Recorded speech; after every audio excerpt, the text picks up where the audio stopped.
Il y a quelque chose qui ne colle pas dans la vie de millions de personnes en France. Elles travaillent plus. Certaines ont même vu leur salaire augmenter cette année. Une prime, une promotion, quelques heures supplémentaires payées. Et pourtant, chaque fin de mois, le compte en banque raconte une toute autre histoire. Une histoire où il reste paradoxalement moins d'argent qu'avant. Non, vous n'êtes pas mauvais avec l'argent.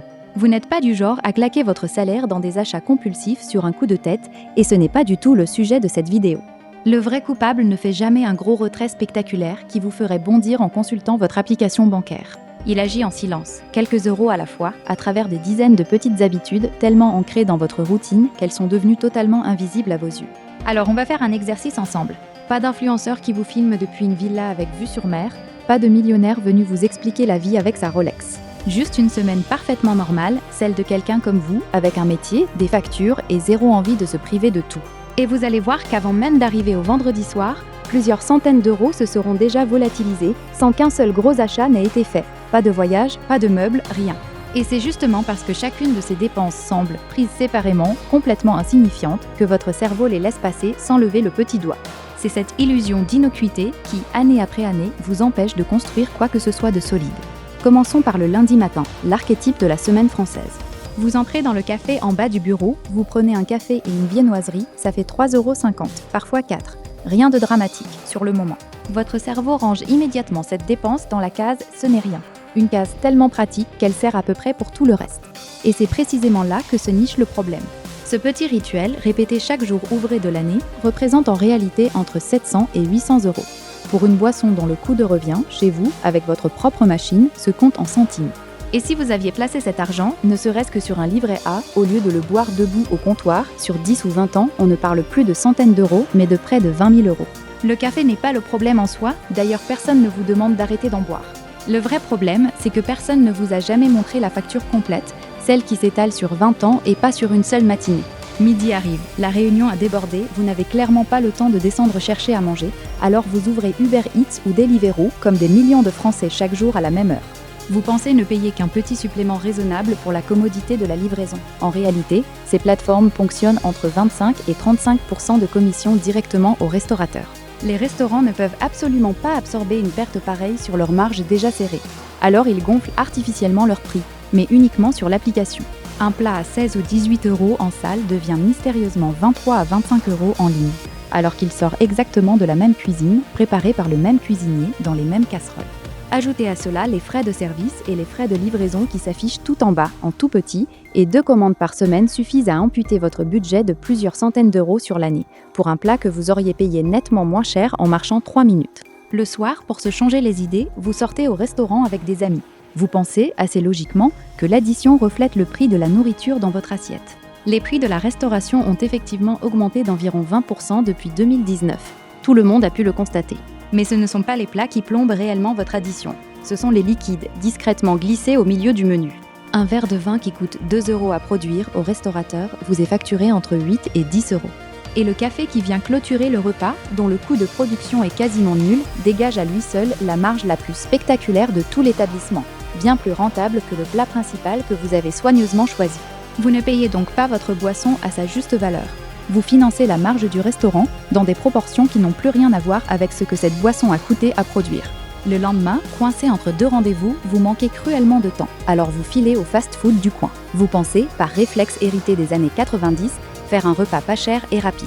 Sauf que cet argument-là, le prix cassé, a disparu depuis longtemps de l'équation et personne ne vous a envoyé de mémo pour vous prévenir. Les prix de la restauration rapide ont augmenté de façon exponentielle ces dernières années, largement au-dessus de l'inflation générale que tout le monde subit déjà. L'image mentale, elle, n'a pas bougé d'un iota depuis 20 ans. Le menu du dépannage, celui qu'on prend sans réfléchir parce que c'est censé être la solution économique. Aujourd'hui, vous payez au prix fort une simple commodité de rapidité, sans le moindre avantage économique par rapport à un vrai repas préparé chez vous ou pris tranquillement ailleurs. Le fast-food n'a pas changé de discours marketing. C'est la réalité des prix qui a changé sans lui, et vous continuez d'y croire par habitude, pas par calcul.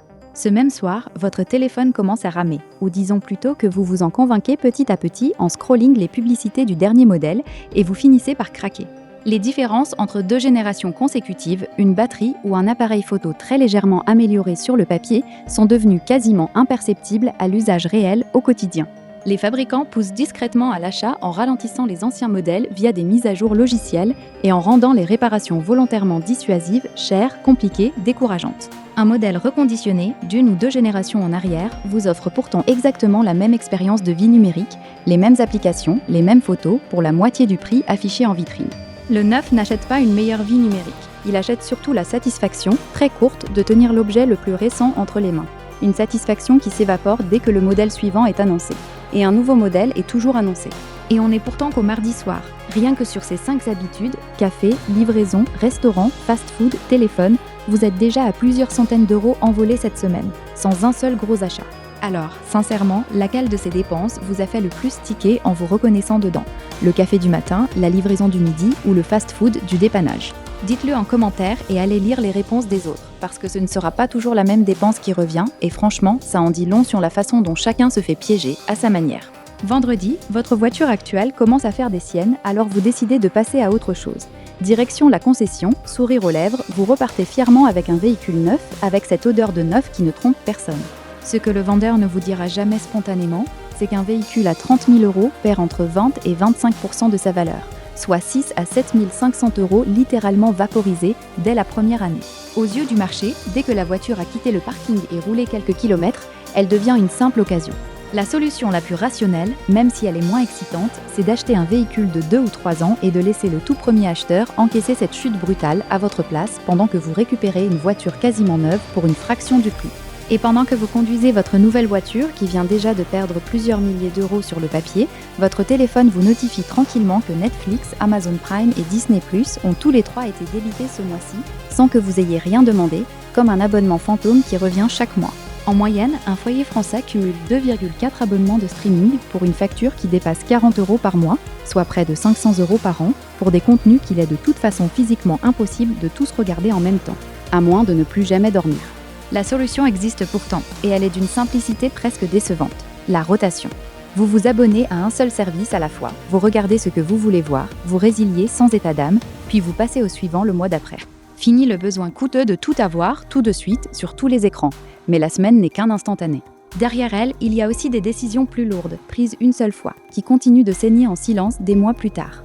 Le séjour au ski que vous avez réservé est payé en plusieurs fois, par exemple, il y a de cela quelques mois. Les frais annexes, forfait de ski, location du matériel, hébergement en station, avaient déjà fait exploser le budget initial bien au-delà du prix affiché sur le site de réservation. Le vrai piège s'était refermé au moment où ces vacances avaient été financées à crédit, sans la moindre épargne de précaution derrière pour absorber le choc. Le plaisir, lui, avait duré une semaine, dans la neige, avec de belles photos à partager. Les traites et l'endettement, eux, pèsent encore sur vos finances aujourd'hui, bien après que les photos ont été oubliées tout en bas de votre pellicule. Le déséquilibre est presque comique, une fois qu'on le formule à voix haute, 7 jours de plaisir contre plusieurs mois de remboursement. Et pourtant personne ne fait ce calcul-là au moment de cliquer sur réserver, parce que l'interface de paiement n'a justement pas été conçue pour vous le rappeler. Et c'est là qu'on arrive à la dépense la plus sournoise de toutes, celle qui se déguise en cadeau. Le fameux paiement en 4 fois sans frais, une forme de crédit à la consommation qui ne dit pas son nom. Klarna, PayPal ou n'importe quelle autre interface colorée du genre qui apparaît pile au moment de payer en ligne. Elles vous vendent de la flexibilité et de la légèreté. En réalité, ce sont des pièges cognitifs extrêmement rentables pour leurs créateurs.